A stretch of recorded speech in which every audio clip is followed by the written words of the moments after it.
অনন্ত জলিলের wife আমাকে ছোট করে দেখেছিলেন। ওই মেয়েটা নিজে থেকেই আসছে কেক খাওয়াতে, আমরা চিনি না। এই জায়গাটা ডেফিনেটলি আমার গায়ে লেগেছে বিকজ ওই মেয়েটা আমি। তো আপনার কথায় তো আমি শান্ত মারিয়াম ইউনিভার্সিটির চেয়ারম্যান স্যারেরও প্রেমে পড়ে গিয়েছি। আমি যেহেতু একটা মেয়ে সুন্দরী যথেষ্ট, সো আমার প্রেমে মানুষ পড়বে, আমি এখন প্রেমে পড়ার জন্য প্রস্তুত না।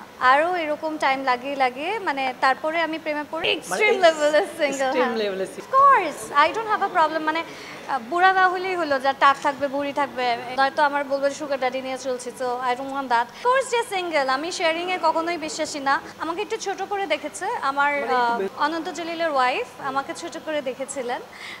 ব্যাপারটা হলো যে ফার্স্টে আমি ওরকম ফিল করিনি।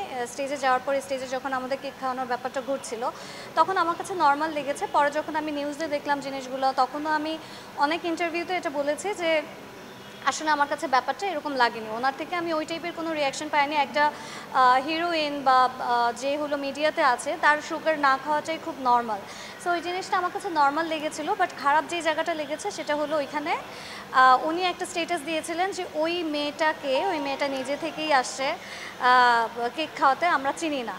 তো এই জায়গাটা ডেফিনেটলি আমার গায়ে লেগেছে বিকজ ওই মেয়েটা আমি, যে ওই প্রোগ্রামের ব্র্যান্ড অ্যাম্বাসেডার অ্যান্ড সিইও ছিলাম।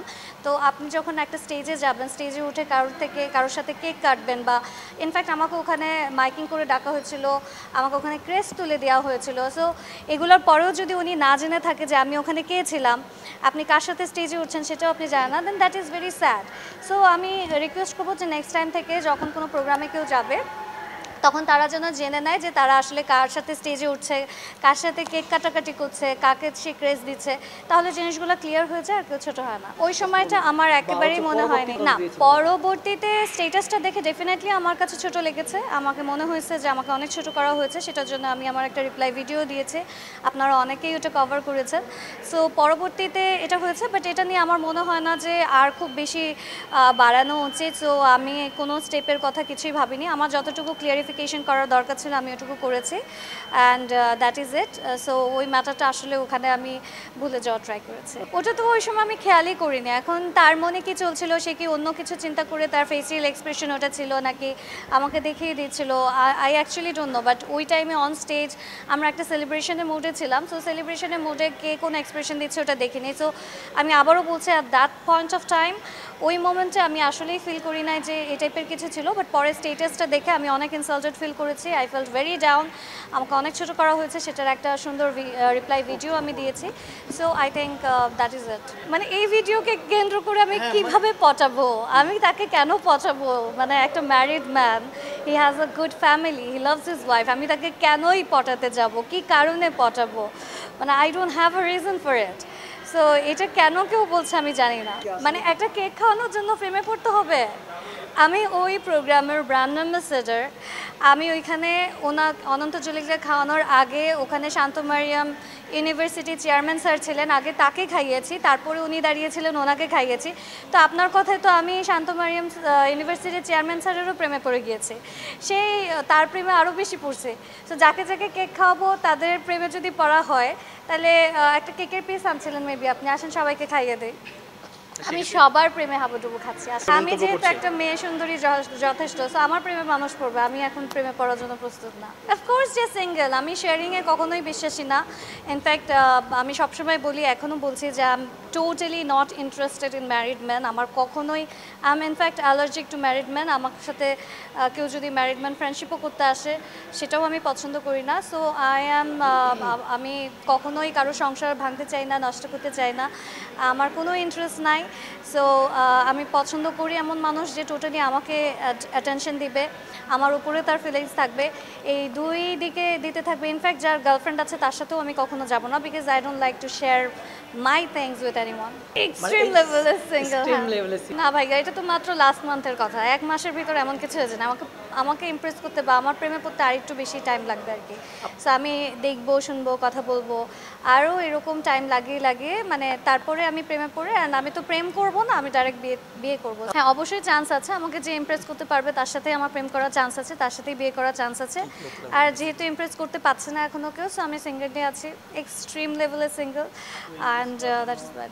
আমার সবচাইতে বড় যে ব্যাপারটা গুণের ভিতরে ফিচার্সগুলো যেটা থাকবে, obviously he should not be taken, কোনো ম্যারিড ম্যান থাকবে না, বুড়া লোক থাকবে না, মানে নয়তো আমার বলবে সুগার ড্যাডি নিয়ে চলছি, so I don't want that, and আমি ইন্টারেস্টেডও না। আমি আমার বয়সী বা ইয়াং এজের ছেলেপুলে আমি পছন্দ করি বেশি, সো ইয়াং থাকতে হবে, অ্যান্ড ম্যানার্স থাকতে হবে ভালো। আমি ম্যানারিজমটা খুব বেশি প্রেফার করি, একটা মানুষের ভদ্রতা বা ম্যানার্সটা কতটুকু আছে, একটা লেডির সাথে কিভাবে কথা বলতে হয়, একটা মেয়েকে কিভাবে সম্মান দিতে হয়, সেই নারীকে কিভাবে সম্মান দিতে হয়, and a person who knows how to take responsibilities, যার প্রোভাইডার মাইন্ডসেট আছে, এই ব্যাপারগুলো থাকলে পরে আমাকে ইমপ্রেস করা পসিবল। অ্যান্ড এফোর্ট দেওয়ার কেপেবিলিটি বা অ্যাবিলিটি থাকতে হবে, যে একটা মানুষকে যখন আমি পছন্দ করি আমি মন প্রাণ দিয়ে চাইবো তাকে পেতে, সো সেটার জন্য আমার যা করা লাগে আমি করব। আমি খুব বেশি মানে জিদ্দি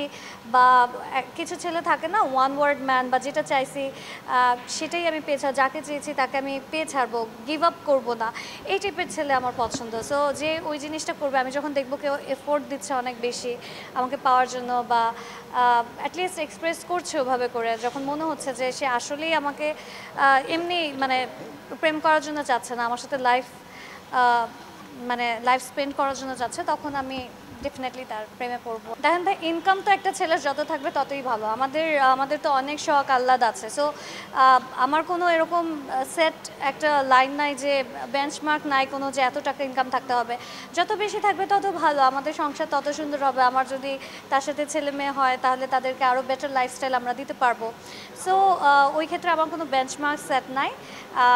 বাট অ্যাটলিস্ট আমি যে এখন যে লাইফস্টাইলটা ফলো করি, যেভাবে করে চলি, এতটুকু যদি মেনটেন করার মতো থাকে কেউ, যে আমার না আসলে টাকা পয়সা না, ব্যাপারটা হইলো কি যে অনেক মানুষের কোটি টাকা থাকতে পারে, বাট তাদের দেওয়ার মতো মন মানসিকতা থাকে না, বা তার ওয়াইফের পিছে বা তার যাকে সে ভালোবাসে তাকে কিভাবে করে খুশি রাখবে, খুশি করার জন্য যদি একটা গোলাপ ফুল এনে দেয়, তাইলেই কিন্তু মানে একটা সারপ্রাইজ, যে হ্যাঁ আমি আসলাম তোমার জন্য, এটা দেখলাম তোমার এটা পছন্দ, সো আমি আসার সময় এটা দেখে তোমার কথা মনে পড়েছে, সো আমি নিয়ে আসছি, এতটুকু কিন্তু আমাদের ভালো লাগার জন্য এনাফ। সো এতটুকু একটা মানুষকে খুশি করার জন্য অনেক বেশি কিছু লাগে না, বাট তার মাঝে কিছু ব্যাপারগুলো থাকে, ভালো লাগার জিনিসগুলো থাকে, যেরকম আমি দেশ বিদেশ ঘুরতে অনেক পছন্দ করি, আমার ঘোরাঘুরি অনেক ভালো লাগে, সো ওই অ্যাবিলিটিটা যদি থাকে যে হ্যাঁ আমাকে এরকম নিয়ে ঘুরতে পারবে, ডিফারেন্ট জায়গায় যেতে পারবে, এগুলো যদি হয় তাহলে ডেফিনেটলি অতটুকুই আমার জন্য না।